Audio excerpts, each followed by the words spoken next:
Bonjour Oberwit, joyeuse Pâques. Aujourd'hui, on va expliquer les composés ioniques. Un composé ionique est formé d'un ou de plusieurs cations et d'un ou de plusieurs anions. Obligatoirement, il doit être électriquement neutre.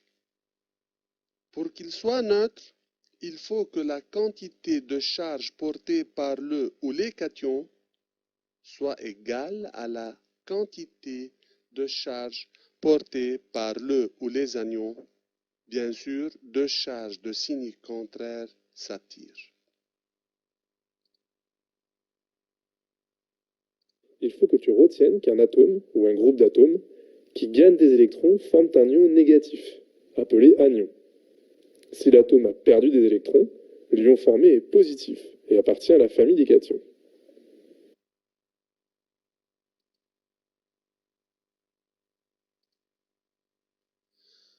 Voici un tableau montrant les cations et les anions. Bien sûr, la charge des cations c'est toujours positive et la charge des anions est toujours négative. Monoatomique, c'est-à-dire formé d'un seul atome. On a monoatomique cation et on a monoatomique anion. Poly, c'est-à-dire plusieurs atomiques, c'est-à-dire formé de plusieurs atomes.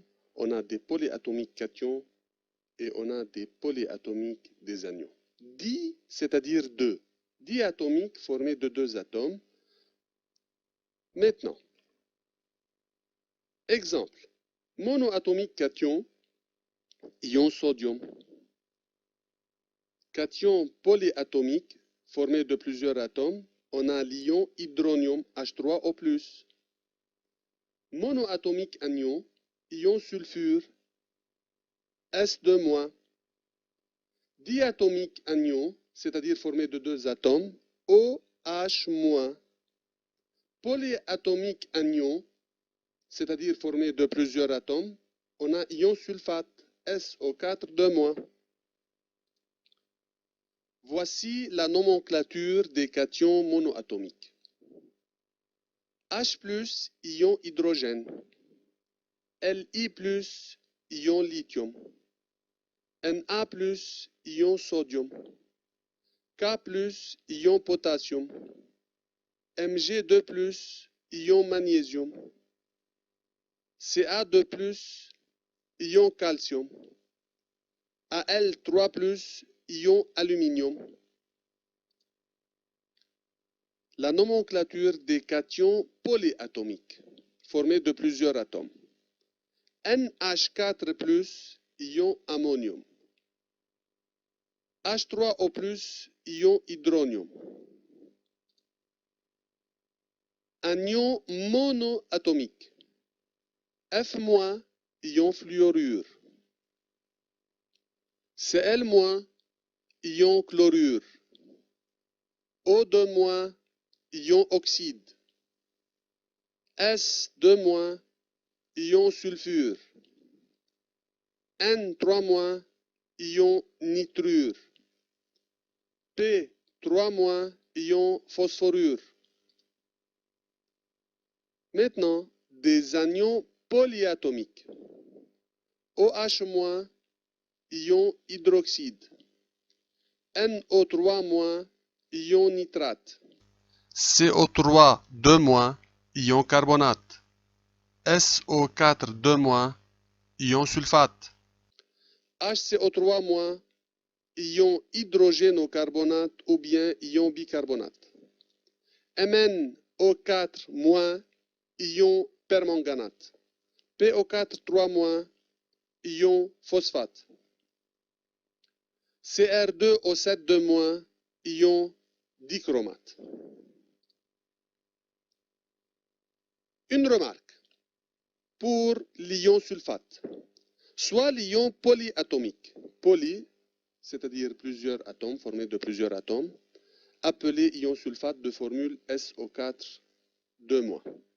L'ion sulfate, bien sûr, c'est un ion car il a une charge négative est formé d'un seul atome de soufre, S, sans indice, c'est-à-dire c'est un seul atome de soufre de 4 atomes d'oxygène. Regardez, O4, 4 atomes d'oxygène et il a une charge égale à moins 2. C'est la charge. 4, c'est l'indice. Ici, c'est l'indice. Indique le nombre d'atomes de l'élément juste qui précède. Elle indique qu'on a 4 atomes d'oxygène. 2- c'est la charge. Revient à tout l'ion, quel que soit le nombre d'atomes formant l'ion. Donc, la charge revient à tout l'ion.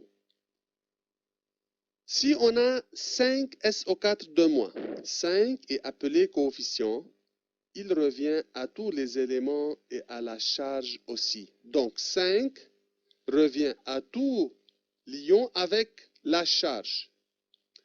5 ions sulfate contiennent 5 atomes de soufre, bien sûr, et 20 atomes d'oxygène. Pourquoi le 20?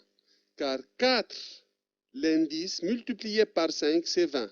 Donc, dans 5 SO4 2-, on a 20 atomes d'oxygène, 5 fois 4.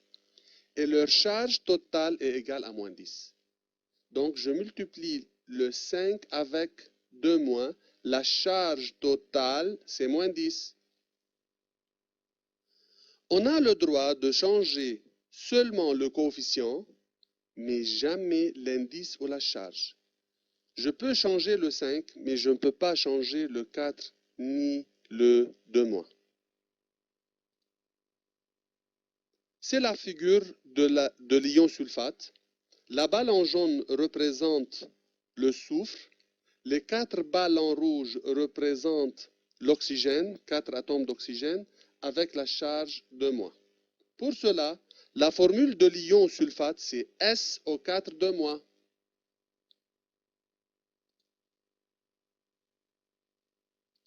L'ion sulfate, que l'on retrouve très régulièrement en chimie, en est un exemple. Il ne provient pas d'un atome, mais d'un groupe d'atomes.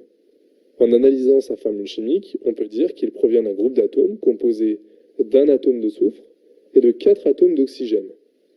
Sa formule chimique indique également qu'il porte 2 charges négatives excédentaires. On en déduit que l'ion sulfate est un ion polyatomique qui provient d'un groupe d'atomes qui a gagné 2 électrons. Voilà ce que tu dois savoir sur les ions et sur l'origine de leur charge.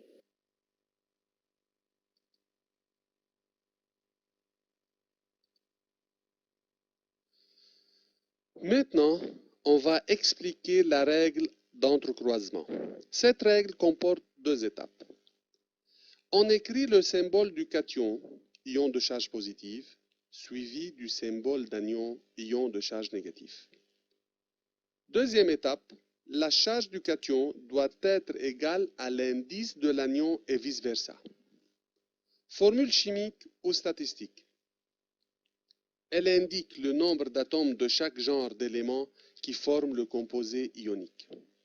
Formule ionique, elle indique dans une même parenthèse le nombre des cations suivi par le nombre des anions séparés par une virgule.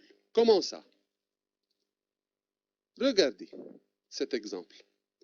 Écrire le nom, la formule chimique et la formule ionique du composé suivant. Mg2+, et F-. Je mets Mg2+, puis F-. La charge du Mg2+, c'est plus 2, 2+. Je mets le 2 au-dessous de l'ion F-. Maintenant, la charge du F, c'est 1-. Je mets le 1 au-dessous du Mg2+. Maintenant, je peux trouver la formule chimique. Donc, j'ai 1 Mg et 2 F. C'est MgF2. Je commence toujours par le cation, MgF-. Alors, la formule ionique sera Mg2+, avec 2F-. C'est Mg2+, virgule 2F-, dans la parenthèse. Le nom du composé, je commence par l'anion fluorure, c'est-à-dire F-, fluorure de magnésium.